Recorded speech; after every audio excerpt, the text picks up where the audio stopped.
I didn't grow up believing in ghosts.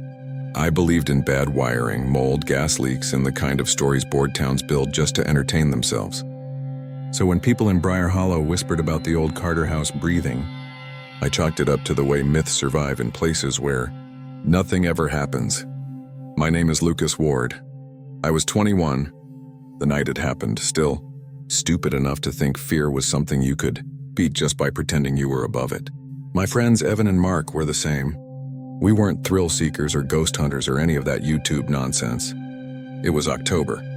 We were bored, and after a few drinks around the bonfire behind Evan's place, the conversation drifted like it always did toward that house.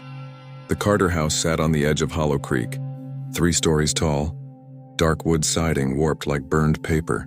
No one had lived there since the drowning incident in '94.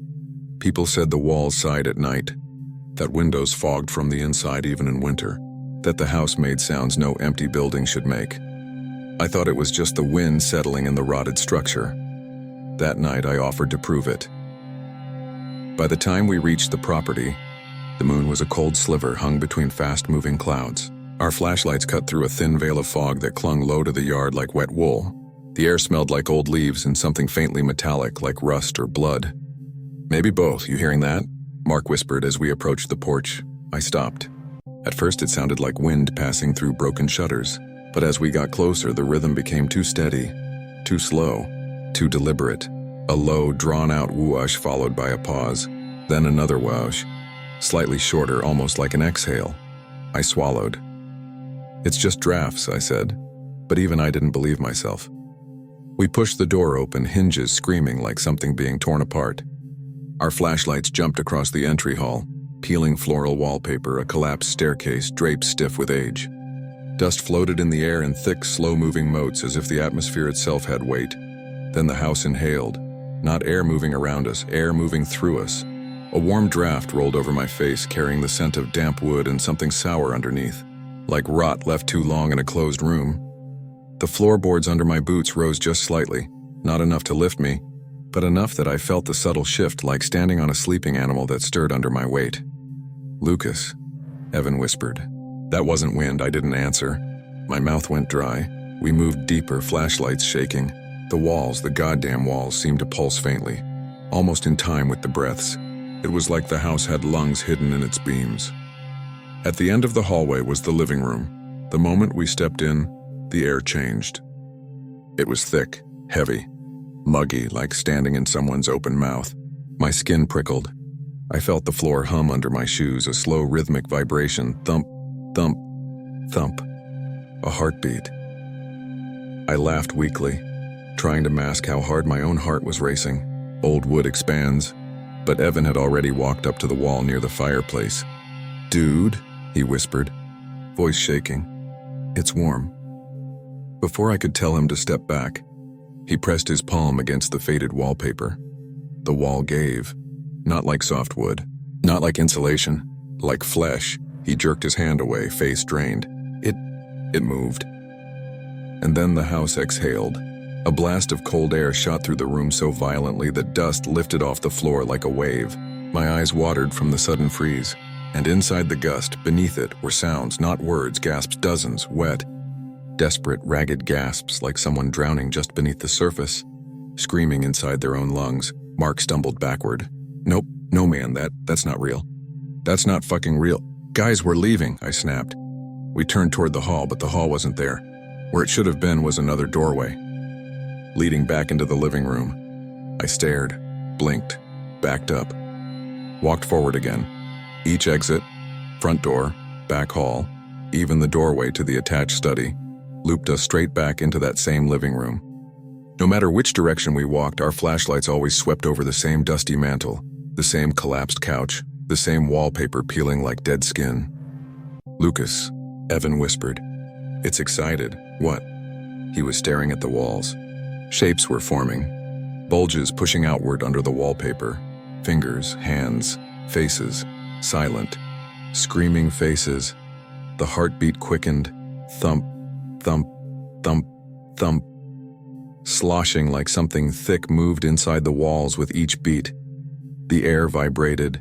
The wallpaper stretched tighter, pushing outward, as if bodies were pressed against it from the inside. Straining for space, Mark screamed.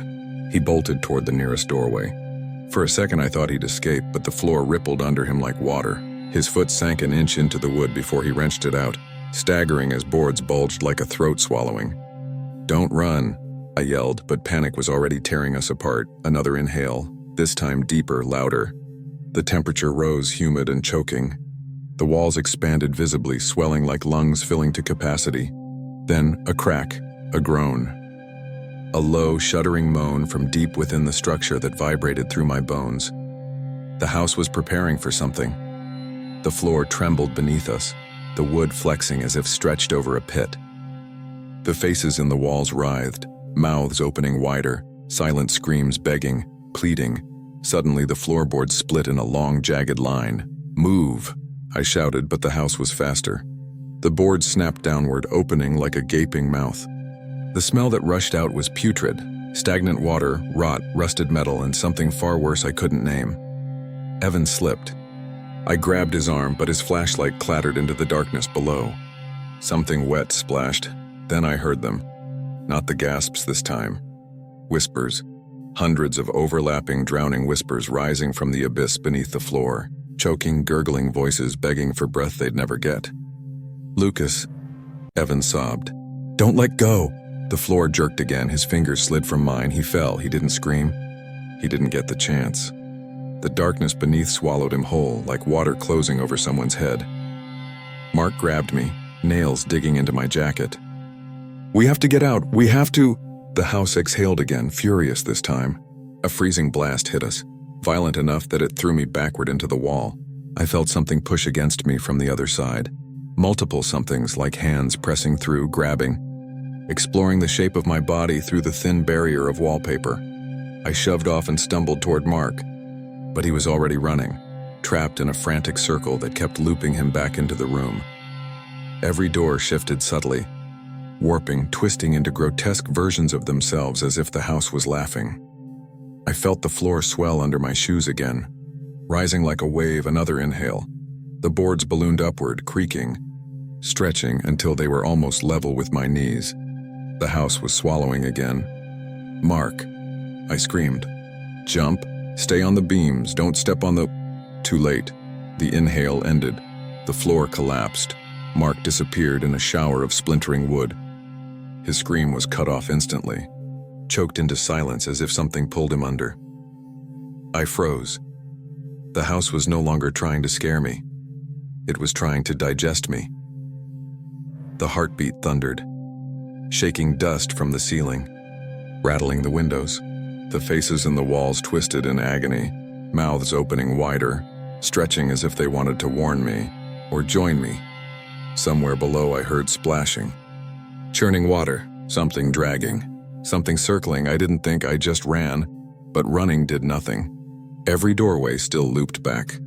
The floor flexed dangerously under each step. I knew I'd go under next. Breathing hard, chest burning, I whipped my flashlight around. The ceiling. That was the only surface the house hadn't manipulated. A narrow attic hatch sat crookedly near the corner. It was a chance, a stupid one, but a chance. The floor trembled again, boards bowing inward for another inhale. If I waited even 2 seconds longer, I'd slide straight into the open maw beneath. I jumped. My fingers just grazed the edge of the hatch. I swung, kicked, got a boot on the molding. The house exhaled violently beneath me as the floor dropped again, snapping shut like a jaw missing its catch. I hauled myself up, tearing skin from my palms, and rolled into the dark attic. The heartbeat, once thunderous, softened below me, not fading, listening, waiting. The attic was cramped, filled with boxes swollen from moisture and newspapers fused together. My flashlight flickered across the beams. Everything smelled like mildew and dead air. Then something shifted to my left. I froze. A figure crouched in the corner. For a moment I thought it was a body, until it raised its head. A face. Or what used to be one. Skin bloated, waterlogged, hanging in wet folds. Eyes white and bulging. Its lips peeled open, dripping. A voice gurgled out. Thick, bubbly, like someone trying to speak underwater. Don't. Breathe. My stomach turned to ice. The house inhaled beneath me. Deep, shuddering, furious. The attic boards bowed downward, just slightly, but enough to tell me what was coming. One more inhale, and the entire floor would collapse. The drowned figure lifted a shaking hand and pointed at a tiny, rotted window at the far side of the attic. The only exit. The boards beneath me bulged again, cracking. I didn't hesitate. I bolted, aimed my shoulder at the window, and slammed through it. Glass exploded around me as I fell 2 stories into the overgrown weeds outside. Pain shot through my arm and ribs. I couldn't breathe. I forced myself to crawl, each movement a knife in my side, until I reached the gravel driveway. Behind me, the house shuddered. One last inhale. Long, deep, disappointed, then it went still. I don't remember standing up, don't remember running, don't remember getting picked up by the sheriff who found me half-conscious on the roadside. I only remember what he told me later. There were no signs of my friends inside. No holes in the floor, no attic window broken, no heartbeat, no faces in the walls, just an empty, cold house. But sometimes, on quiet nights, I hear it again. That long. Slow inhale, waiting for me to come back. My name is Ryan Hale, and I've never been the kind of person who jumps at shadows. I fix HVAC systems for a living. I crawl into attics, basements, crawl spaces, places where most people would rather set themselves on fire than squeeze into. I know what houses sound like. I know what wood does in the cold, how pipes thud, how old structures settle like aging bones. So when my cousin Claire called me in late September, swearing her rented farmhouse in North Ridge was watching her, I assumed it was stress getting to her. She'd just moved out there with her husband Tyler, trying to escape city noise while they planned for a baby. The place had history, sure. It was more than 80 years old, wrapped in peeling white paint and surrounded by brittle fields where the wind sounded like whispering paper. But it was just a house, at least that's what I thought. I told her I'd come stay for a couple nights. Check the vents. Look in the attic. Ease her mind. I should have told her to leave instead. I should have listened to the part of my brain that tightened like a fist the moment I stepped out of my truck and saw the attic window. The farmhouse had 3 stories. The main floor, the bedrooms upstairs, and the attic, a squat, triangular space with a single square window centered at the peak. And in that window, framed by the fading evening light, I saw what Claire had described. A silhouette. A man. Or something shaped like one, not moving, not shifting, just standing with its head tilted slightly downward as if staring directly at me. I blinked. The shape dissolved instantly like smoke dispersing. The attic window was empty. My chest tightened. Maybe it had been my imagination. Maybe the tree behind the house had cast a weird shadow. I told myself anything that kept me from walking back into my truck and driving away. Inside, the farmhouse felt colder than the air outside. The kind of cold that doesn't belong in early fall. The walls carried a faint smell of dust and old fabric. The floors groaned even when no one stepped on them. Claire looked thinner than last time I'd seen her. Eyes shadowed, hands shaky. It shows up every night around 2 or 3, she whispered as she poured coffee. Her fingers trembled so badly she had to hold the cup with both hands. Always in that window. Watching the yard, watching us. Tyler didn't say much. He kept rubbing the back of his neck, pacing. I checked the attic, he said. Twice, nothing up there but old furniture. But the feeling, he didn't finish the sentence. He didn't have to. I'd been in hundreds of attics. I knew houses. I wasn't scared of creaks or drafts. So why did the thought of going upstairs make my stomach twist like a wet rope? Still I went. The attic stairs were steep and narrow. Each step whined under my weight, but the sound wasn't the normal protest of old wood.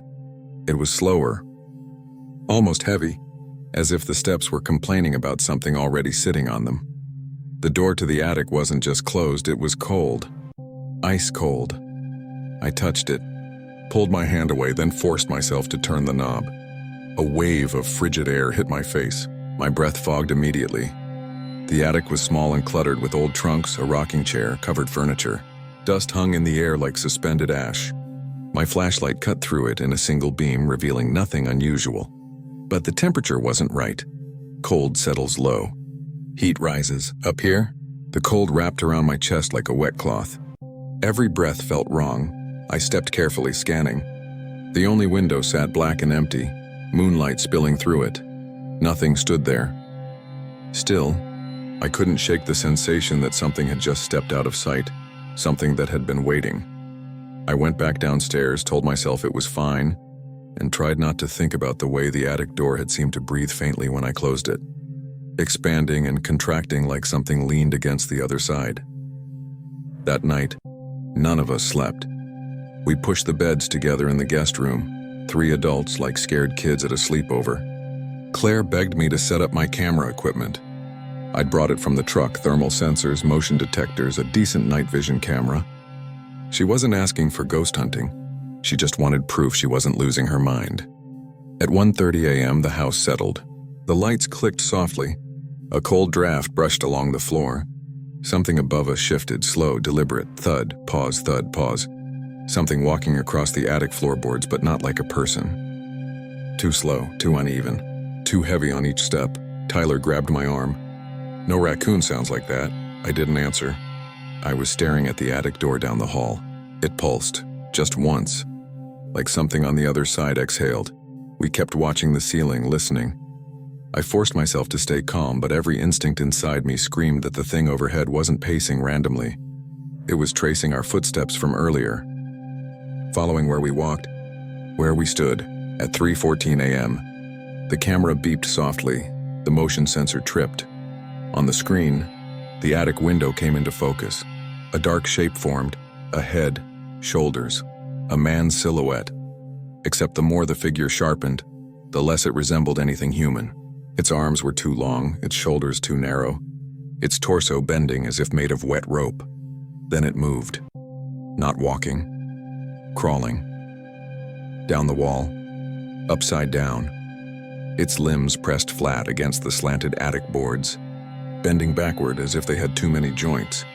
It crawled like a spider, slow and deliberate, its head craning unnaturally far to one side. I felt the blood drain from my face.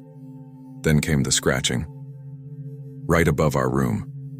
A dragging, a soft rhythmic scrape, like long nails tracing the beams overhead. Slow, patient testing, Tyler whispered. "Please tell me this is some kind of camera glitch." The attic door creaked. We froze. The knob turned, stuttered, turned further. Then, silence. Not normal silence. A deep, swallowing quiet where even your heartbeat feels too loud. Then the door eased open by itself. Just an inch. Then another, until the black hallway yawned open. Tyler jumped up and slammed it shut. He dragged a dresser across the floor and shoved it hard against the door. The wood thudded. Something pushed from the other side gently, slowly, a test of strength. Then it stopped. I don't know how long we sat there, shaking and waiting, but the scratching moved from the attic ceiling to the walls, then into the vents. A metallic tapping echoed through the ducts, closer, closer, closer, until it sounded like something metal scraped the inside of the vent only inches from my head. Then silence again. When the sun finally bled through the blinds, I checked the attic. Nothing. Not even footprints in the dust. That almost made it worse. We packed to leave that morning. No one said a word. The house felt heavier in daylight, like it knew it couldn't hide in the dark anymore and resented it. I grabbed the camera last. My hands shook when I disconnected the feed. Back at my truck, with the engine running and bags thrown everywhere, we reviewed the footage. I wish we hadn't. The video showed the attic window at 3:14 a.m., just as we saw earlier. The figure appeared, distorted, tall, head slightly shaking as if too heavy for its neck. Then it crawled, down the wall, toward the camera. Every movement sharp, twisting, unstable. Wrong. When it reached the lens, it didn't stop. It pressed its face against it, too close, far too close. Its features didn't make sense. Eyes like hollow knots in wet wood. Skin stretched thin, moving as if something underneath it pulsed independently. Its mouth hung open, but not like it was screaming, like it was swallowing. Then the picture distorted. Black lines, static, glitching shapes. But the worst part? At the very end of the recording, when the camera stabilized for a split second, the attic wasn't behind the figure anymore. We were. Our room, Our beds, our sleeping bodies caught faintly in the background light. The thing wasn't in the attic window. It wasn't crawling down the wall. It had crawled into the camera, into the lens, through it, as if the camera wasn't filming the figure, but letting it in. Claire screamed and dropped the device. The recording cut to white static. We drove back to the city and never returned. The landlord called a week later saying the house had been found with every door open, attic window shattered inward, and claw marks across the walls of the master bedroom. We didn't tell him anything. But at night, in my apartment, I keep the curtains tightly shut. I sleep with the lights on. My phone camera faces down, because sometimes when the room is quiet, I hear a soft tapping in the vents, and every so often, my phone flickers, just once, like it's trying to focus on something behind me, something that learned how to crawl through lenses, something that still wants to watch. My name is Daniel, and if someone had told me last year that houses could want things, could hunger, I would have laughed. I'm a contractor. I tear apart walls for a living. I know how old homes breathe and settle. I've crawled into decaying attics, gutted century-old kitchens, replaced beams so rotten you could push a finger clean through them, but nothing I've ever touched behaved like my Aunt Margaret's house. She inherited the old Victorian on Willow Mark Lane after her husband passed. The place was over 120 years old. Tall, narrow, with a crooked tower and stained glass windows that threw warped colors across the floors. It always felt too warm inside, like the walls trapped heat unnaturally. I chalked it up to bad insulation. I wasn't planning to stay long when I visited, just a weekend to help her peel the old floral wallpaper in the hall. She wanted something modern and fresh. I figured it would be an easy job, but from the moment I stepped into that hallway, something felt wrong. The wallpaper was yellowed with age, curling at the edges. Its roses faded into gray smudges. When I touched it, it felt warm, warmer than the air, almost like skin. I joked about it. Aunt Margaret didn't laugh. It wasn't like that before, she murmured, rubbing her arms. It's been getting stranger the last few months.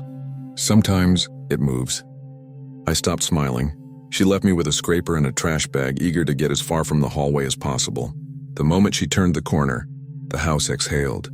Soft, long, like someone sighing behind the walls.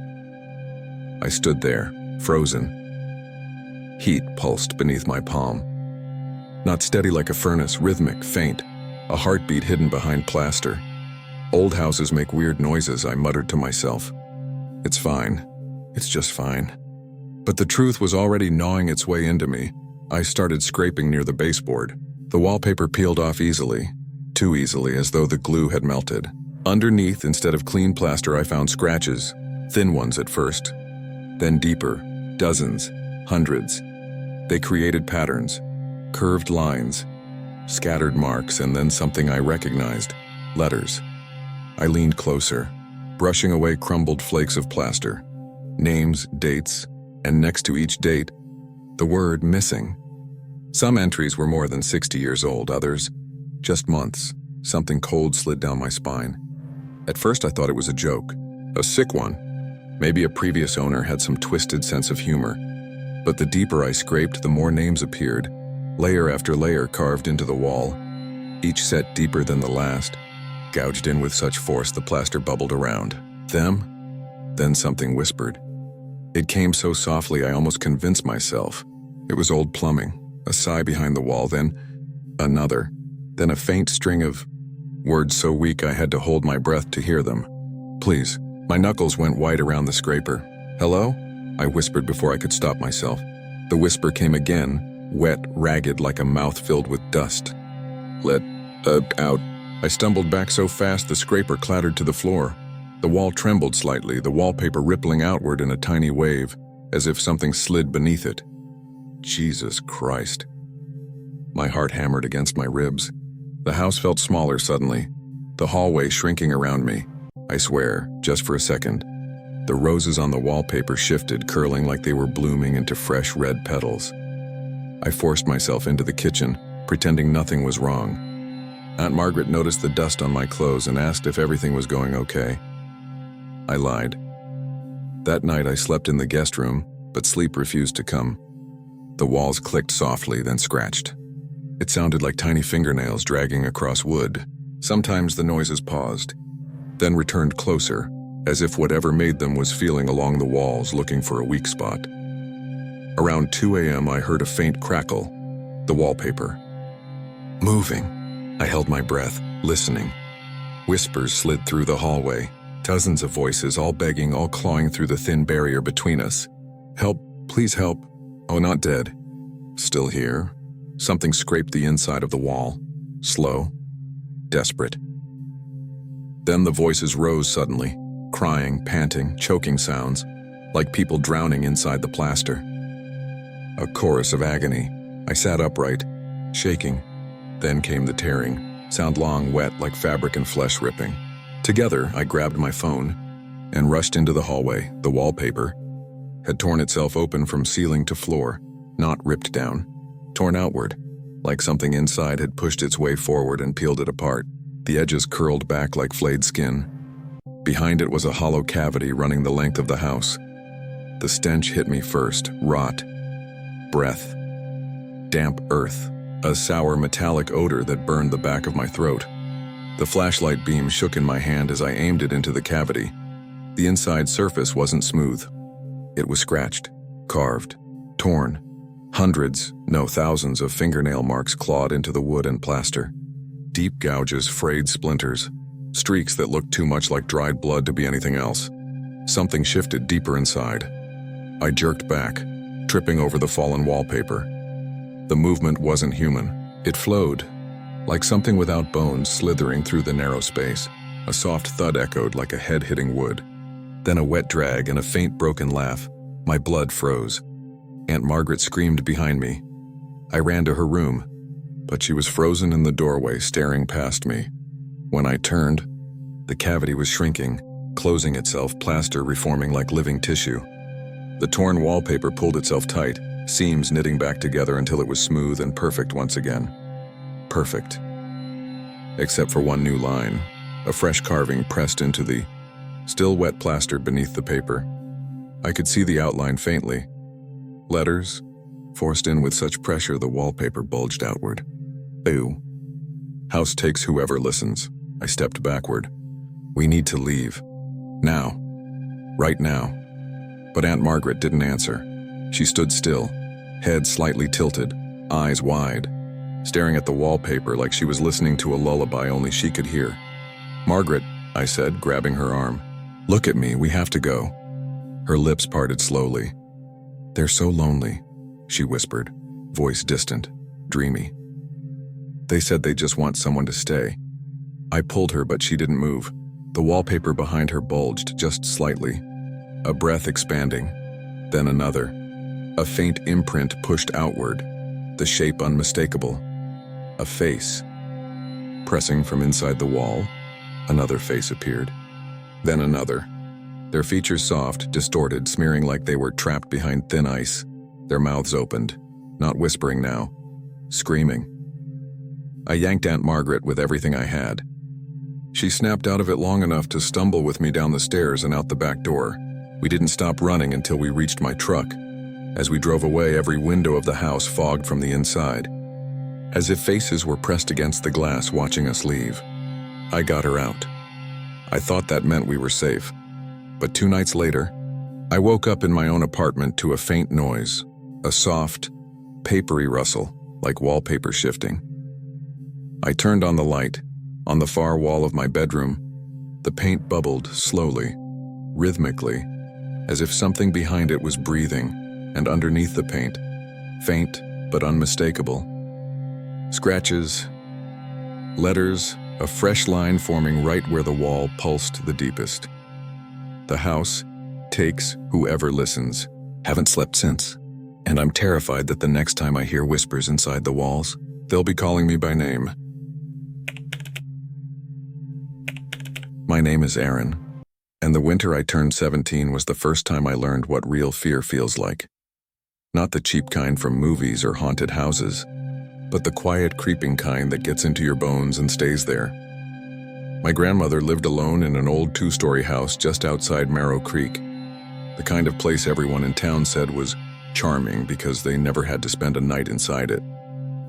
I'd been visiting her since I was a kid, spending long weekends helping with yard work and repairs. The house always felt cold no matter how many heaters she used, and the floors were so old they groaned under the lightest step. But there was one thing that didn't make sense. One thing everyone in the family avoided talking about. No one slept on the second floor, not since my grandfather died there. He passed before I was born, fell down the stairs in the middle of the night. My grandmother rarely spoke about it. She kept the second floor closed off, the door always shut. The air behind it stale and untouched, but even sealed away, it wasn't quiet. Every night, always after 11 p.m., footsteps paced the upstairs hallway. Slow, heavy, dragging steps that walked from one end of the corridor to the other, back and forth, sometimes for minutes, sometimes hours. No one ever checked except me. I'd heard the footsteps since I was little, and every time I asked, Grandma gave the same answer. Houses remember things, Aaron. Some memories walk. That winter, during a brutal cold snap, she asked me to stay a few nights while she recovered from the flu. I agreed. It felt like the right thing to do, but the house felt different from the moment I stepped inside. Heavier, like the air was thicker, colder, as if it had been holding its breath. Snow hammered against the windows all evening, making the entire house shake. By 10, Grandma had fallen asleep on the living room couch, wrapped in 3 blankets and snoring softly. I made tea, checked the locks, then went to sit at the base of the staircase with my camera. I told myself I was doing this to prove something, to myself maybe, to show I wasn't scared of a sound I'd heard my whole life. But the truth? I needed to know what was up there. The second floor door loomed at the top of the stairs, a rectangular shadow with chipped paint and a rusted knob. I kept my eyes on it while the minutes crawled by. 57 p.m., 10:59, 11:01, the heater clicked off. Silence pressed into the house, thick as snow. Then the temperature dropped, not gradually, instantly. The warm air vanished, replaced by a frigid bite so sharp it stung the inside of my nose.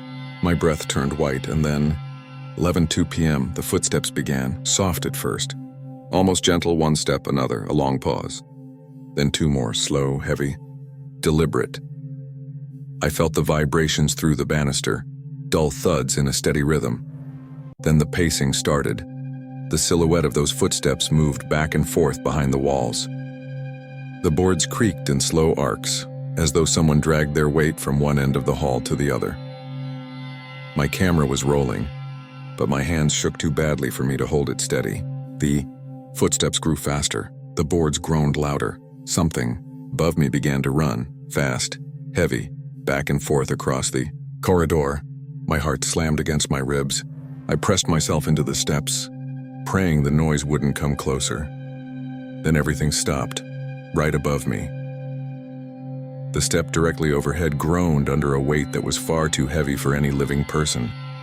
The air tightened, freezing cold, clamping around my lungs. I didn't dare breathe. The house was silent, too silent. Then the floor above me cracked softly, and a faint, dragging sound began to descend the stairs. One step. I gripped the camera tighter, palms slick with sweat despite the cold. Another step. A slow, deliberate creak traveled down the staircase. The wooden steps sighed under an invisible pressure. My teeth chattered uncontrollably. A third step. The air seemed to thicken, pressing closer to my ears until I could hear nothing but my own trembling breath. I lifted the camera. The screen flickered, then static burst across it. Sharp, glitching, white lines tearing through the image. My pulse exploded in my throat. A fourth step, the banister trembled. Something was just out of view, close enough that the cold radiated down the stairs in waves. I forced myself to look up. Shouldn't have, I wish I hadn't. The final step creaked, a long groan of wood straining under a weight that didn't make sense. Then, slowly, unnaturally slowly, something curled around the banister. Fingers, 5 of them, long, thin, ice white, slightly bent, as if broken long ago and never healed right. The nails were gray and cracked like old stone. The hand tightened, knuckles bulging like pale nuts under the skin. But there was nothing attached to it. No wrist, No arm, no body, just a disembodied hand gripping the banister as though steadying itself. I froze. My breath turned to frost. Every muscle locked, the fingers twitched. Once. Twice. Then they began to slowly drum against the wooden rail in a pattern that felt familiar. 3 taps, a pause, 2 taps. My heartbeat stuttered. My grandfather used to knock like that whenever he came home late. 3 and 2. His little rhythm so we'd know it was him. The hand tightened again, bending the banister inward like the wood was soft clay. Then the fingers began to inch down the rail. Toward me. I stumbled backward, nearly falling off the bottom step. The camera screen glitched violently, cutting between static and brief flashes of something. Shadows twisting in the hall above. Dark shapes crawling across the walls like insects. The hand reached the final banister post and stopped. The fingers curled. Gripping the wood so tightly I heard a sharp crack as splinters fell to the floor. Then the hand slowly lifted. For a horrifying moment, it hovered in the air, suspended without anything holding it up. Then, like something unseen inhaled, the hand snapped backward, sucked into the darkness up the stairs. The footsteps exploded again, thundering back toward the second floor. I scrambled into the living room, shaking Grandma awake. She blinked at me, confused. "What's wrong?" she whispered. I pointed at the stairs. "Someone's up there. No, something's up there." She stared at the dark landing for a long time, then her face went pale. "I told you never to listen," she whispered. "Not after 11. What is it?" I asked, voice trembling. Her answer was barely audible. "It isn't him anymore. It hasn't been him for decades." We didn't sleep the rest of the night. Grandma sat upright in her rocker, eyes never leaving the hallway. The house remained perfectly still, as though whatever walked upstairs had gone back to sleep. But the next morning, when the sun rose and the cold lifted, I found something on the floor by the staircase, a footprint, dusty, large, deeply pressed into the wood, but only one. No other prints leading to or away from it. Just that single, heavy mark. We left the house that spring. Grandma moved into assisted living, and the old home has been empty ever since. But someone, or something, still lives on the second floor. Sometimes, when fresh snow falls, neighbors swear they see footprints pacing behind the upstairs curtains. Heavy, steady, endless. And one winter night, a man walking his dog reported hearing steps on the porch. His dog growled, hair raised, but when he looked, nothing was there, only the sound of weight shifting on old wood. I haven't gone back. But last Christmas, my phone buzzed at 11:04 p.m., a voicemail, static, crackling, then a sound so faint I almost missed it. 3 taps. A pause. 2 taps. I deleted it immediately, but I know what's coming. The footsteps always find those who listen, and I listened. My name is Michael Reyes, and I've spent most of my life refusing to believe in anything supernatural. I'm the kind of guy who needs evidence, logic, structure, things that make sense. So when my best friend Jason called me last month, bragging about the steel he found on a fixer-upper house outside of Briar Falls, I didn't ask many questions. The place was cheap, he said. Needed some cleaning. Maybe a new paint job. He didn't mention the basement. He didn't mention the warning. He didn't mention the door that shouldn't exist, but I'm getting ahead of myself. It was a cold Saturday morning when I pulled up outside his new house, a small, aging single-story home with chipped blue siding and a sagging porch. The yard was nothing but brittle weeds and patches of frozen mud.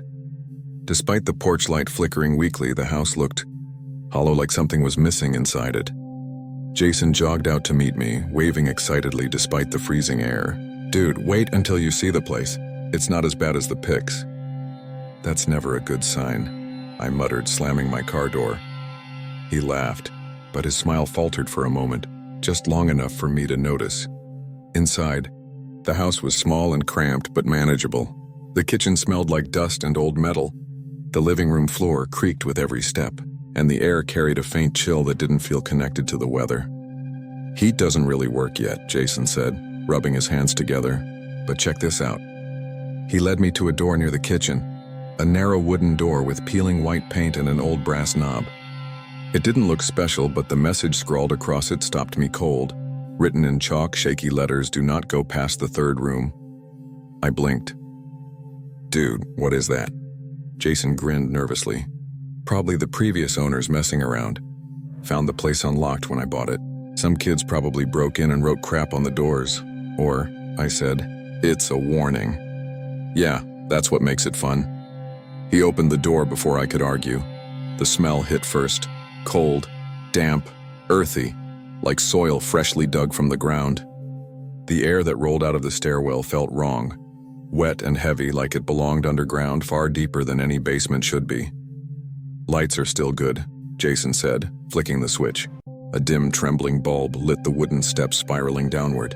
"I really don't think—" "Oh, come on. It's just a basement. 3 rooms tops. Probably storage." I followed him because that's what friends do, even when something deep in your stomach tells you to run. The stairs groaned under us as we descended. The concrete floor was colder than the air, so cold it seeped through my shoes. The basement ceiling was low, with thick pipes lining it like veins. At the bottom stood a door. Plain, gray, metal hinges, a simple knob. Jason opened it. Inside was a small concrete room with a single naked light bulb overhead casting a pale, sickly glow. There was another door at the opposite end. "That's room 1, Jason said. "Looks normal," I admitted. He pushed open the next door, another concrete room. Identical. Same size, same bulb, same damp smell. "Room 2, he said, smirking. "And see? Nothing weird, but something felt off. I couldn't place it at first, but the air, the silence, something in the way our footsteps echoed too late. As if the sound lagged behind us, it all felt wrong. Jason swung open the door to the third chamber. "This is the limit," I said, stopping him. Yeah. We stepped inside. Same room, same bulb, same concrete walls. But there was another door. Jason laughed. "So much for 3 rooms, and that's not funny," I muttered. "We should go back." But he was already pulling on the door. Room 4 was the same. Room 5. Room 6. We stopped counting after 10. Each room was identical down to the stains on the concrete. No markings, no tools, no furniture. No signs of past occupants, just repetition. Repetition that shouldn't exist. "Jason," I said quietly, "this isn't a basement." He swallowed hard. The air felt heavier now. The walls seemed colder. Our breaths puffed white in front of us. "We go back now," he said. Relief flooded me. We turned around. We opened the door we just came from. Another identical room stretched before us. Jason blinked. No way. We walked through it, then opened the next door. Same room. We hurried forward, opening door after door, stepping through room after room. 12, 15, 20. Every room was the same. We were walking in circles inside a straight line. "It's a maze," Jason breathed. "A looping basement maze, but the house was small. The basement should have been tiny. This was impossible. It has to end somewhere," he said shakily. Then the lights flickered once, twice, then went out. Darkness slammed into us, thick and absolute. I heard Jason curse under his breath. "Don't move," I whispered. "Don't." A sound cut me off, a drag. Wet and slow, like something huge pulled itself across concrete.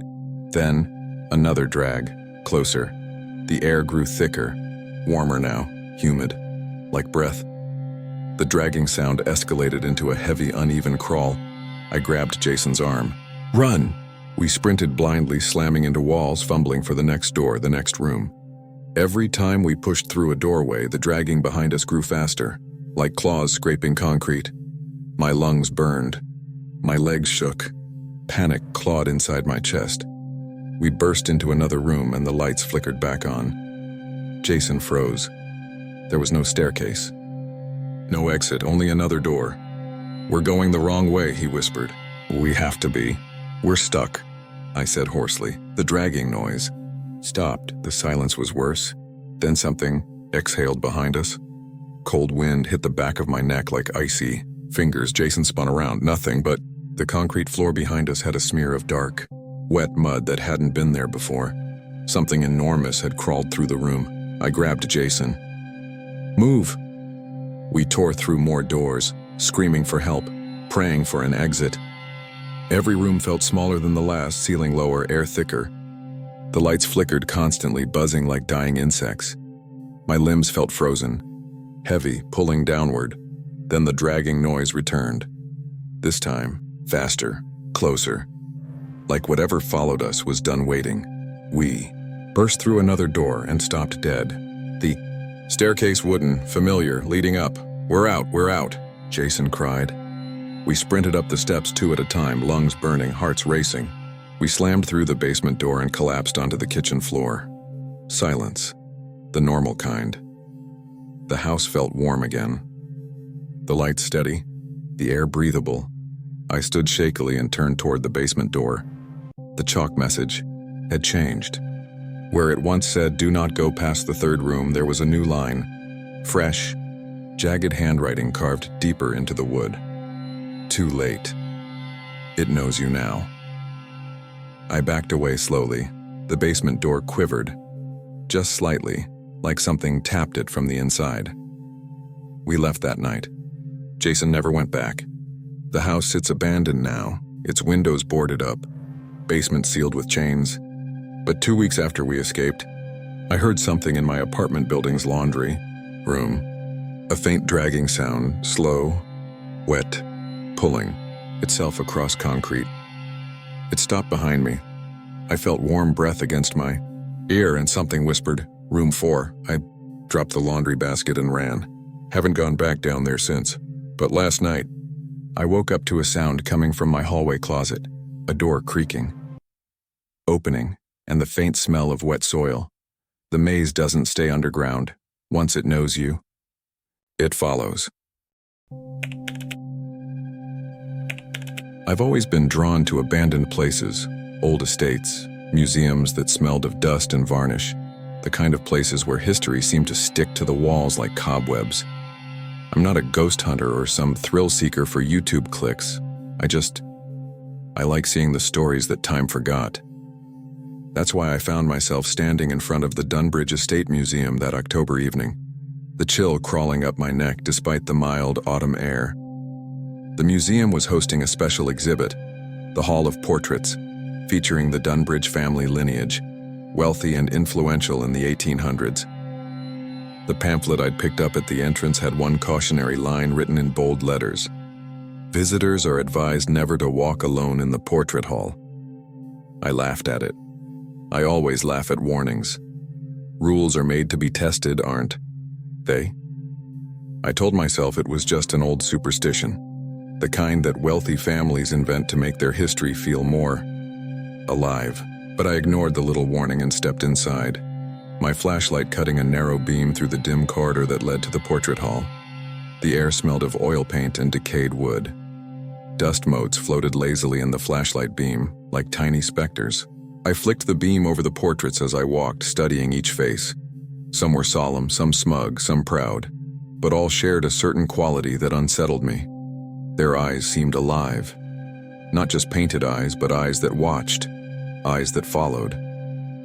I shook my head and muttered to myself, "It's just the angle, the light." The hall stretched longer than I expected.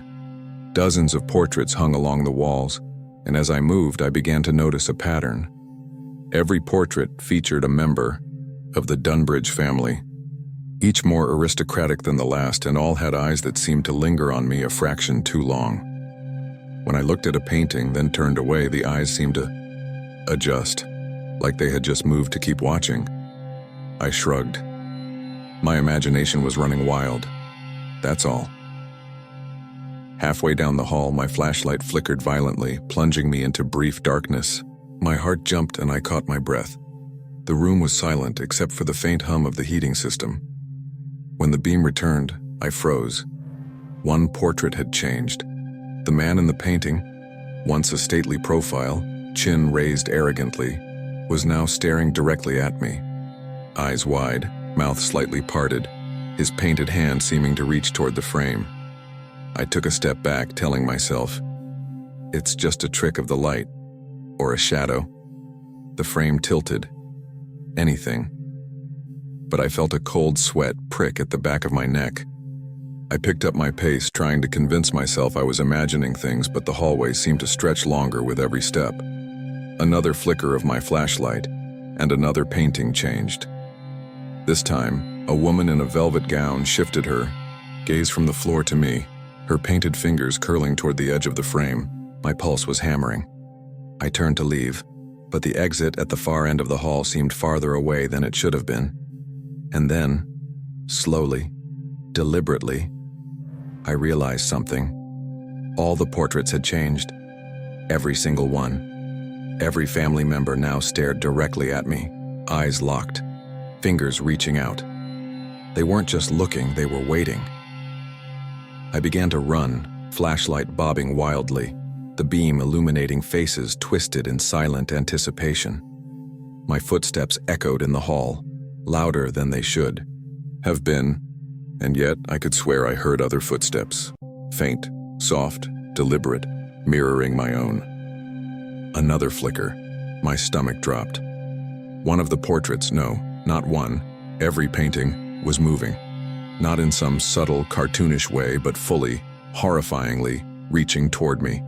Limbs stretching unnaturally, hands clawing at the edges of the frames. Eyes filled with an urgency, a hunger, an anger. I stumbled, almost tripping over a velvet rope that separated visitors from the display. My hands shook as I lifted the flashlight, my breath ragged in the cold, still air. I thought about calling out, but my voice was caught in my throat. Silence pressed down on me, thick and suffocating. I reached the end of the hall, the exit door just ahead. My fingers grazed the handle and froze. The last painting, the largest one, hung directly across from me. It had not changed like the others. At first, it was just a formal portrait of an older man in military uniform, stern, with sharp features. But then, slowly, my blood ran cold. It was me. In the painting, I stood in the hall, eyes wide, mouth open in terror. The light from my flashlight reflected in the painted eyes just as it did in reality. And behind me, I saw the man. The first man from the other painting, but now fully emerged from the canvas. His hands, painted white and cold, were wrapped around my throat. His face pressed close, eyes wide and unblinking, a silent scream etched across his features.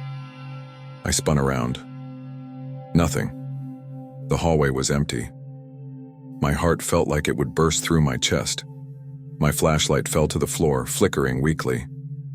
When I bent to pick it up, I realized my shadow was missing. There was only darkness behind me. I bolted. I don't know how long I ran. The museum corridors twisted, unfamiliar, the architecture no longer consistent with the map at the entrance. Every hallway looked the same, and in the flickering beam of my flashlight, I could see hands, painted hands, reaching from the walls, stretching from frames that had never been there before, curling toward me. The floorboards creaked beneath me, though no one was walking behind me. Yet I could feel them, the weight of 1,000 unseen eyes pressing down, following my every step. I found the main doors, pushed them open. The night air hit me like a whip, cold, clean grounding. I stumbled outside into the deserted parking lot, breathing in the misty October air.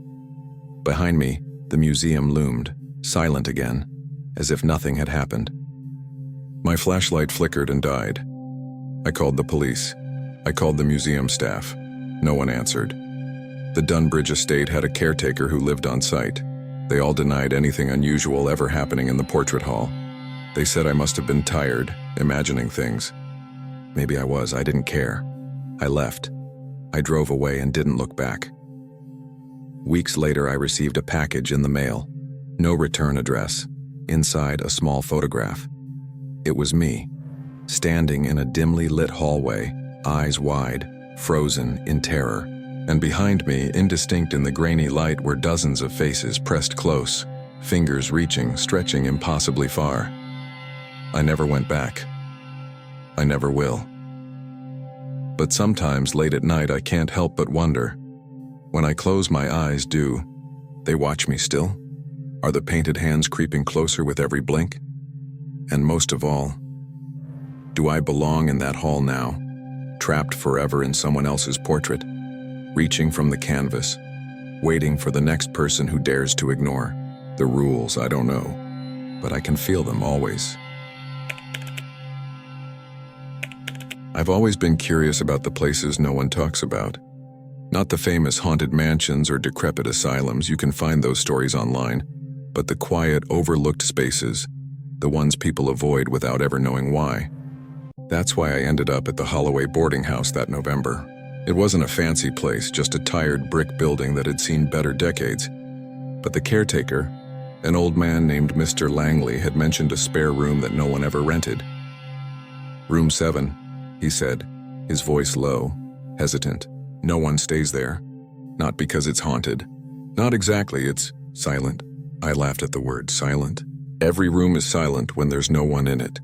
Still, there was a hesitation in his tone, a tremor I couldn't ignore. He wouldn't tell me more. That night, after the other tenants had gone to bed, I carried a small flashlight to the top floor. Room 7 was at the very end of the hall, its door heavy and scuffed, with no nameplate, no decoration, nothing to mark it except the faint smell of old wood and dust. I tested the handle, it was cold under my fingers, and pushed the door open. The first thing I noticed was the silence. Not the absence of conversation or footsteps, but a dead silence. I stepped inside, and for the first few moments I almost thought my ears had stopped working. I whispered a single word, "Nothing." I clapped my hands. The sound should have echoed off the bare walls, but there was no echo. No sound at all. I laughed nervously. "Okay, this is weird." I walked across the room, my sneakers pressing against the thin carpet, but I couldn't hear them. I stopped and held my breath, listening to nothing. My own breathing, my heartbeat, everything muted. It was suffocating, as if the room had swallowed not just sound, but the very vibrations of life itself. Then I felt it. A shift in the air behind me, a presence that wasn't mine. Warm, damp air brushing against the nape of my neck. I turned slowly, expecting to see someone, anyone, but the room was empty. Yet I could feel it. Slow, heavy breathing echoing in the silence. Not audible, but felt. A vibration in my chest and stomach crawling along my skin like a living thing. I tried to leave. I turned to the door and pulled. Nothing. The handle didn't budge. I pushed, twisted, slammed my shoulder against it. Still nothing. The door refused to open. My pulse spiked. "Hello?" My voice came out as a hoarse whisper that seemed swallowed by the room. The temperature dropped. My breath fogged in front of me. I shivered violently. I could feel the presence move closer. Something invisible, massive, stepping deliberately into my path, blocking the exit. I could feel its weight pressing against the air, a force that held me in place without touching me. My flashlight flickered. I swung it across the room, desperate for a target, a clue, anything. That's when I noticed the mirror on the far wall. It was old, streaked with dust and age, but I could see something moving beneath the surface. Faint shapes, faces pressed to the glass, screaming mouths, eyes wide with terror, hands banging against the inside of the mirror, reaching, clawing, but no sound. Not a single sound. I stumbled toward it, drawn despite myself. My reflection shimmered in the dim light. And then it wasn't just me anymore. One of the figures in the mirror pressed its hand against the glass. My skin crawled. The glass beneath its hand rippled as if it were water. A thin crack spread outward. I fell backward, the flashlight rolling across the carpet and casting spinning, distorted shadows on the walls. The air thickened. The breathing grew heavier, faster, closer. I could feel it all around me now, pressing in from every corner of the room. I tried to scream, but no sound came out. My mouth opened, my lips quivering, but the silence consumed it before it left my throat. Panic surged through me. I pounded on the door with fists and elbows, but the room swallowed the impact. The mirror cracked again, spiderweb lines stretching from the center outward. The shapes pressed closer. They didn't just want to escape, they wanted me. Something cold brushed my arm and I jerked away. I could feel its texture, slick, almost like wet leather against my skin. I stumbled to the other side of the room. My hands found the edge of the dresser. I gripped it, hoping for leverage. The breathing slowed for a moment. Calculating. Watching. Then it struck. A force surged behind me, throwing me against the mirror. Pain exploded across my shoulder and I felt the glass shiver under the impact. My reflection, the one in the mirror, froze in a perfect mimicry of my terror. The cracks spread faster now, forming jagged lines, and the shapes behind the glass pressed their faces through, one after another. their eyes dark hollows. One of them reached through a crack, a pale, twisted hand. I could feel its fingers curl against my skin, icy and unyielding, though nothing had passed the glass. I clawed at the mirror, trying to push it away, but the hand followed me, unstoppable. Another crack formed, and then another. The mirror's surface began to bulge outward slightly, like the skin of a drum stretched tight. The shapes inside pressed harder, desperate, ravenous. Their silent screams burned themselves into my mind. I fell to my knees, breath fogging in the freezing air. My hands were scraped and bloody from hitting the mirror, but I couldn't stop. The presence behind me, it shifted. I could feel its weight, immense, heavy, as if the room itself had become alive, breathing. The furniture trembled. The walls seemed to pulse like a heartbeat, and then suddenly the door opened, just a crack, enough for me to slip through. I didn't hesitate. I crawled into the hallway, my chest heaving, hands shaking, flashlight forgotten on the floor. I ran. I didn't stop until I reached the front of the boarding house, throwing open the main doors and stumbling onto the cold pavement outside. I collapsed there, gasping, listening to the night. Sounds returned slowly. Distant traffic, a dog barking, the wind in the trees. I wanted to convince myself it was over, that I had escaped. But even as I lay on the sidewalk, I could feel it. The memory of the room's silence clinging to me. A part of it had followed me, wrapped around my ears, filling my chest with a quiet weight that made breathing feel loud and wrong. I never went back. I never will. The room exists, somewhere in that boarding house, waiting for the next person curious enough to test it. And I know this because I can still feel it even now. Sometimes in my apartment, when the world is quiet enough, I can sense it breathing behind me, slow, deliberate, patient, always patient. And sometimes, just sometimes, I catch a glimpse of shapes moving across reflective surfaces, faces pressed silently, screaming, reaching for me. I don't sleep with mirrors in my bedroom anymore, but that doesn't matter. The room has a way of finding you, a way of keeping its attention on those who dared to enter. The silence follows. It waits, and one day, it will call again. I've never believed in curses, haunted objects, or any of that paranormal nonsense. My wife, Emily, was the same way. Practical, grounded, logical. When we bought our first house together, a little two-story fixer-upper on the edge of Brookside, we were excited, not scared. Maybe we should have been, because the only thing the previous owners left behind was that closet. The house was old, 1920s build, original floorboards, weird angles in the upstairs hallway that suggested someone did repairs without knowing what level meant. But the place had charm. A big yard, a basement, and a spare room we planned to turn into an office. That spare room is where we found it. A closet door sealed shut with 3 rusty nails, and a chain looped tightly around the handle, padlocked twice. The wood around the frame was splintered, like someone had hammered it closed in a panic. On the door, barely visible under peeling paint, was a chalk message: "Do not open, do not touch, do not move it." I remember staring at it with a laugh building in my throat. Someone really didn't want a raccoon getting in, I joked. Emily rolled her eyes. "You think raccoons can read?" We cut the chain with bolt cutters, pried the nails loose, and opened the door. Inside was nothing except a porcelain doll, sitting upright in the center of the empty closet. It wore a faded white dress with tiny embroidered roses. Its hair was brittle and blonde, curled unnaturally tight. The eyes, blue glass, were glossy and lifelike. Too lifelike.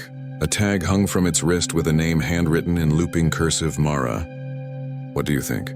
"Antique?" Emily asked, picking it up. "Creepy," I muttered. We placed it on a shelf in the spare room and forgot about it. We shouldn't have. I woke up around 2:30 a.m. to the sound of something moving. At first, I thought Emily was up getting water. But when I reached across the bed, she was there, sound asleep. Then came a soft tapping noise. Tap, tap, tap, like fingernails on wood. I sat up, listening. Tap, tap, tap. It came from the hallway. I got out of bed quietly, opened the door, and peeked out. The hall was empty, but the doll wasn't on the shelf anymore. It was sitting upright in the middle of the hall, positioned carefully so it faced our bedroom door. Its glass eyes, blue and shining under the dim hallway bulb, looked up, angled just enough so the gaze met mine. My skin crawled. I whispered. "I think you left the doll out," she mumbled from the bed. Half asleep, I never touched it. I put the doll back. I tried to shake off the unease. Dolls fall, shelves tilt, nothing supernatural about it. But when I went back to the bedroom, I locked the door, and I didn't sleep the rest of the night. That's when the scratching started. It wasn't loud. It wasn't even obvious. Just a tiny whisper of sound coming from behind the closet walls. Soft, steady, like something testing the boundaries of wood. Scratch, scratch, scrape. It went on for hours, slow enough that I questioned if I even heard it. But every few minutes it returned like a reminder. I kept telling myself it was mice, or pipes, or the house settling. But deep down, I knew. Nothing natural moves with purpose.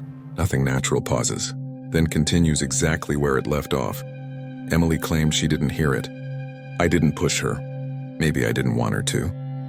But that morning, when she opened the closet to grab towels, she screamed the doll, Mara, wasn't on the shelf.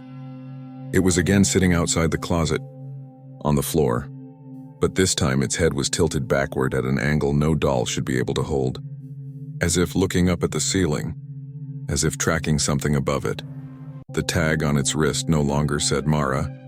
It said, "Hello." That was the night everything changed. We found the doll at the top of the staircase, facing downward, like it was watching the basement door. "Okay, enough," I said, picking it up. "The neighbors must be screwing with us. There's no way this thing is moving on its own." Emily nodded, but I saw fear tightening her jaw. I held the doll by its torso, wanting to throw it away, burn it, smash it, anything. But something ice-cold wrapped around my wrist, not metaphorically, physically, like tiny fingers clasped my skin. I dropped the doll immediately. My wrist burned with a cold sensation, like frostbite spreading under the surface. Emily gasped. "Did you feel?" Then the lights went out. Total darkness. The house plunged into a suffocating black void. I heard Emily's shaky breath beside me. Then we heard it, the scratching. But now it wasn't coming from inside one wall. It was everywhere, behind the stairs. Inside the vents, under the floorboards, inside the basement door, scratching, running, tapping. Small footsteps skittering across the wood like dozens of tiny hands searching blindly. I grabbed Emily's hand, heart pounding, and fumbled for my phone flashlight. When the screen lit up, the tiny cone of light illuminated the stairs, and my blood froze. The doll was no longer at the top step. There were dozens of dolls now, all porcelain, all old, all cracked and stained and ancient. They sat in rows on every stair, all of them facing us, glass eyes gleaming, heads angled in unison, silent, watching. I stumbled backward. Emily screamed, but no sound came out. It broke in her throat like something squeezed her vocal cords tight. One doll tilted its head. Another lifted a hand. The scratching grew louder, faster, frantic, as if something behind the walls was trying to tear its way out to join them. I didn't think. I grabbed Emily and ran past the dolls, through the hall, out the front door.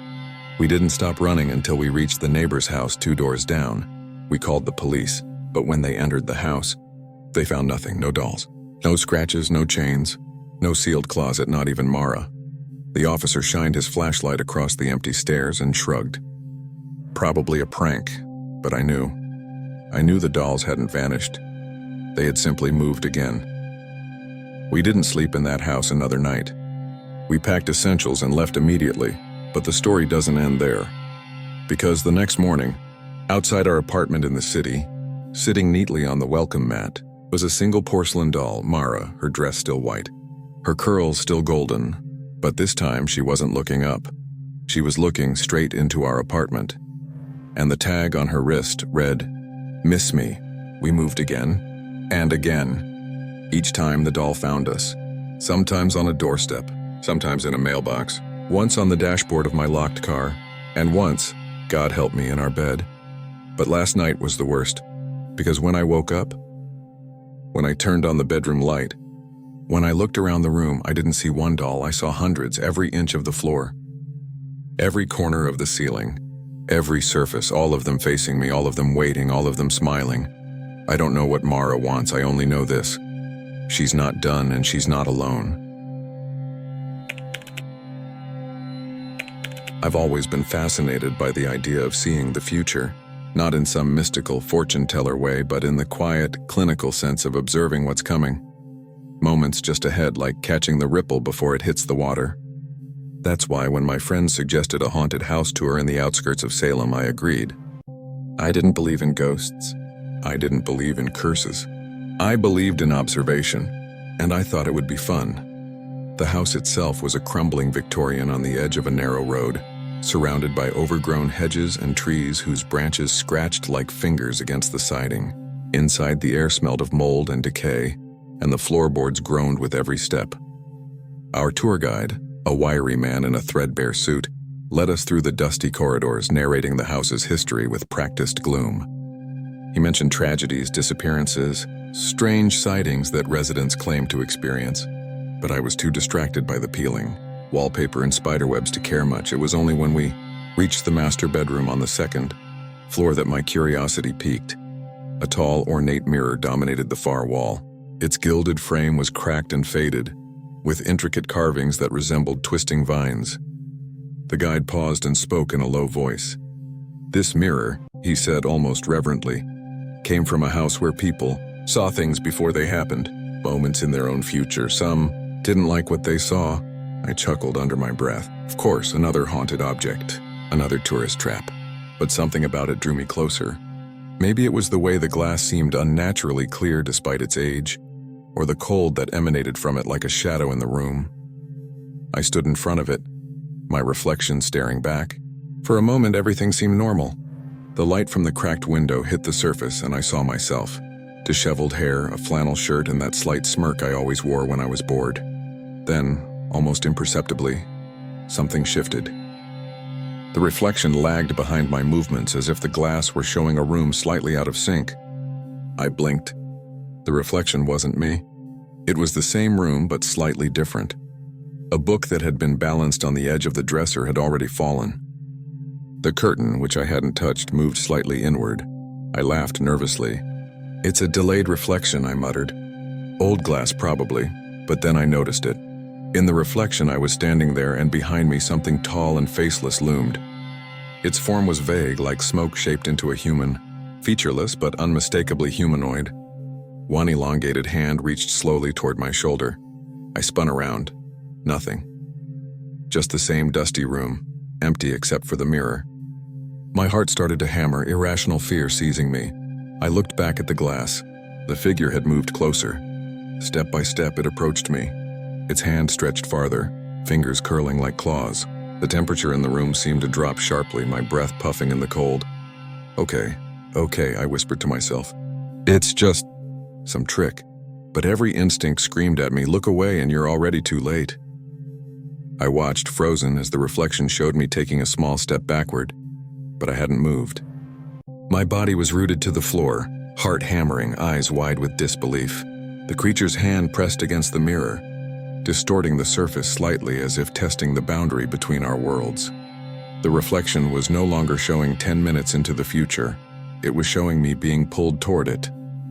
Slowly, inexorably, the faceless figure's hand grew longer, the glass beginning to shimmer, almost liquefy under the pressure. I stumbled back from the mirror. My hands scrabbled at the wall for balance. The floor felt colder than cement, ice crawling under my socks. I tried to move, but it was like the air itself had thickened, resisting every step I took. In that moment, I realized the terrifying truth. The mirror wasn't just showing me the future. It was reaching for it. Reaching for me, I tried to scream, but my voice caught. My throat burned as panic clawed at my chest. The guide's voice, echoing faintly down the hall, became distant, distorted like it was underwater.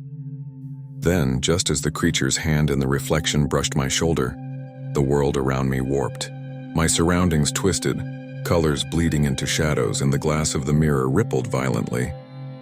I felt my body jerk involuntarily, leaning closer, drawn toward the cold surface. I tore my gaze away and stumbled backward, finally regaining some control over my legs. I looked around frantically for the door. My friends were screaming, pointing, but I couldn't hear them clearly. The sound felt muffled, as though the mirror was swallowing everything. I didn't look back as I ran. The corridor stretched impossibly long, the walls narrowing, flickering like a fever dream. The creak of the floorboards behind me was louder than life, though when I glanced back, no one was there. Just the reflection of myself in smaller mirrors lining the hallway, but each showed the faceless figure inching closer, step by step. I burst into the foyer, the front door in sight. My fingers wrapped around the cold brass handle. The door shuddered as if resisting my grasp, then finally gave way. I stumbled into the night, lungs burning, heart pounding. The cold autumn air hit me like a slap. I didn't stop running until the house was behind me, shrouded in darkness and silence. My friends eventually caught up, faces pale, their words frantic, but I could barely process them. I was still seeing the mirror, still feeling the pull, still hearing the soft, stretching hiss of its surface in my mind. The next day I tried to convince myself it was hallucination, stress, exhaustion. Maybe I had stared at the mirror too long, let my imagination twist the reflection into something monstrous, but curiosity won out. I had to know. I returned alone during the quiet hours before the tour started. The mirror was gone. The space it had occupied was bare, the frame and glass vanished. Just an empty patch of wall as if it had never been there. No explanation from the staff. No replacement, nothing. I thought I was free. That night in my apartment, I saw it again. The reflection in my bedroom mirror shimmered. My movement seemed slightly delayed, and then slowly, impossibly, I saw a hand press against the inside of the glass. The faceless figure's head appeared behind it, faint like smoke curling into human form. Its other hand reached out, the long, featureless fingers stretching toward me. I spun around, nothing. Just the room. My furniture, my walls. No trace of it. I looked back at the mirror. It smiled, or at least the outline of a smile formed where a face should be. The hand pressed harder, distorting the glass. My reflection wasn't moving independently now. It was being pulled backward, toward something dark and infinite, and I could feel a tug on my own body, like gravity in reverse. I ran to my front door, flinging it open, hoping for sunlight, safety, reality. But as soon as I crossed the threshold, I saw the reflection again, not in a mirror, but in the darkened windows of my apartment building across the street. There it was, waiting, watching, step by step coming closer. Sleep doesn't come easily anymore. I avoid mirrors where I can, but it doesn't matter. The pull lingers, tugging at the edges of perception, whispering in the stillness. I know that eventually it will find a way, that the reflection will extend beyond the glass, that the faceless figure will reach me completely. And when it does, I don't know if I'll ever see myself again. My name is Daniel Ward, and if I'd known what waited for us in those woods, I never would have agreed to go. I'm not the thrill seeker of the group. That was always Tyler. I'm the one who carries extra batteries, checks the weather, makes sure we're not trespassing on someone's land, responsible, logical, careful, but that night, none of that mattered. Tyler had heard rumors about a forgotten mansion deep inside Briarwood Forest, a place locals avoided, a place hikers swore they heard breathing at night, though they always laughed it off afterward. People said the house was haunted. I wish that were true. Haunting would have been mercy. There were 5 of us. Me, Tyler, Josh, Lena, and Eva. We parked our truck on a dirt path an hour before sunset and hiked through the thickest part of the woods. Briarwood is strange, it absorbs sound. Even the crunch of leaves under our boots seemed muted, swallowed by the dense trees and the dead air. By the time the mansion appeared, a massive, sagging husk of dark wood and shattered windows, the forest had grown unnervingly still. No insects, no wind, not even birds. Feels like we're walking into a painting, Eva whispered. Tyler grinned. Feels like adventure. But even he couldn't hide the way his shoulders stiffened when he stepped onto the porch. The boards didn't just creak, they shuddered under his weight, like something flinching from touch. I tried the door, expecting it to be locked or jammed, but it swung open with a long, low groan that reverberated through the air. The sound didn't feel like wood, it felt like breath. Inside, the mansion was still. Too still. Dust layered everything like frost. Our footsteps sent faint clouds swirling, suspended unnaturally long before settling again. The air was cold, but not the natural kind of cold you feel from open windows or lack of heat. This cold felt intentional, watchful. Dude, Josh whispered. It feels like the walls are listening. He wasn't wrong. Every sound we made seemed to travel, ripple through the structure, as if the house was absorbing it, cataloging it. We passed beneath a chandelier that hung crooked over the entry hall. As we walked under it, the chain creaked softly. The chandelier swayed once, twice, then went still, like something had nudged it. "That's weird," Lena said. "There's no wind in here."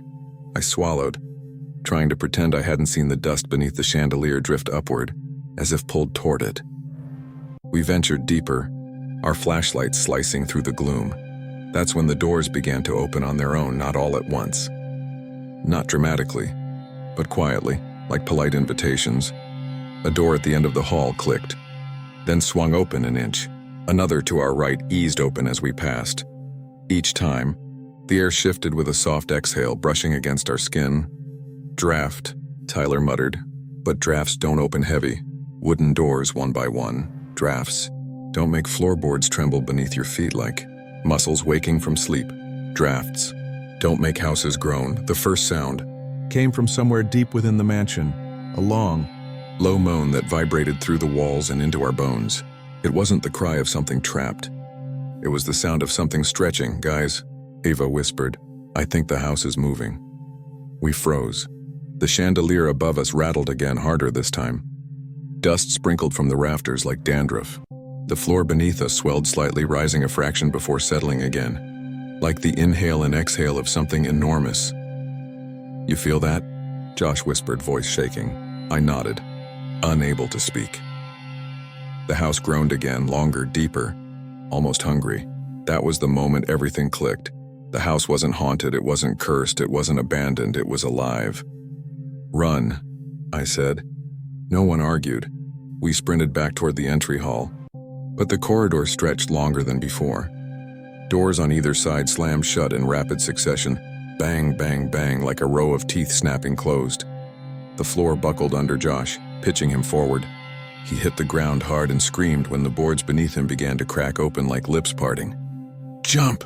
Tyler yelled. Josh scrambled, climbing onto his feet just as the floor split wide beneath him, revealing a darkness that wasn't empty. It churned, pulsed. Something moved inside it. Something wet. He screamed and ran faster than I'd ever seen before. The house inhaled again. The walls bowed inward, gently at first, then more aggressively, narrowing the hall like a throat closing. We burst back into the entry chamber just as the staircase shuddered violently. The top step snapped, splintering inward like a jaw breaking. The entire staircase sagged, groaned, then collapsed. Tyler and Lena had been climbing it, trying to reach the second floor. Their screams were swallowed instantly as the collapsing wood folded over them like closing ribs. "No!" Ava shrieked. I grabbed her, pulling her back before the house could claim more. The floor rippled like muscle beneath our feet. We were trespassers inside something ancient and waking. The front door was just ahead. If we could reach it. The house exhaled hard. A blast of cold air slammed into us, throwing Eva against the wall. I grabbed her arm, pulling her upright. Dust rained from the ceiling in thick clouds. "Go!" she screamed. We sprinted. Every step made the floor twitch violently, like nerves firing beneath a layer of skin. Floorboards curled upward behind us, trying to trap our feet. I felt the heat of the house's breath, warm, humid, alive, rolling down the hall as it leaned inward, as if looming over us. We reached the door. I grabbed the handle. Pulled. The door didn't budge. I pulled harder, fingers trembling, heart pounding in my throat. Behind us, the walls contracted inward with a thunderous creak. The chandelier above began to swing wildly, its chain snapping link by link. The entire house shuddered as if angry. "Open!" Eva sobbed, pulling with me. I braced my foot against the wall and yanked with everything I had. The house groaned, deep, furious. Dust exploded around us. The door moved an inch. Another. The house inhaled. The floor rose beneath us like the swell of a massive chest. The door swung open. Just as the house exhaled, a roaring blast of hot, rancid air that shook the entire structure. We fell out onto the porch, tumbling into the dirt. The forest air felt shockingly cold and fresh. I scrambled to my feet and turned back just as the front door slammed, shut behind us. Then I heard it, the slow click of locks sliding into place. 1, 2, 3. The house had locked itself, keeping what it still held keeping Tyler and Lena. Eva collapsed beside me, sobbing into her hands. I grabbed her shoulders, trying to pull her back, but she stared at the house with hollow eyes. It wasn't a house, she whispered. It was sleeping, and we woke it. I stayed with her until morning, sitting in the dead silence of the woods. No wind, no insects, no sounds at all, as if the forest itself held its breath around the mansion. We left at sunrise. I drive past Briarwood sometimes. The mansion is still there.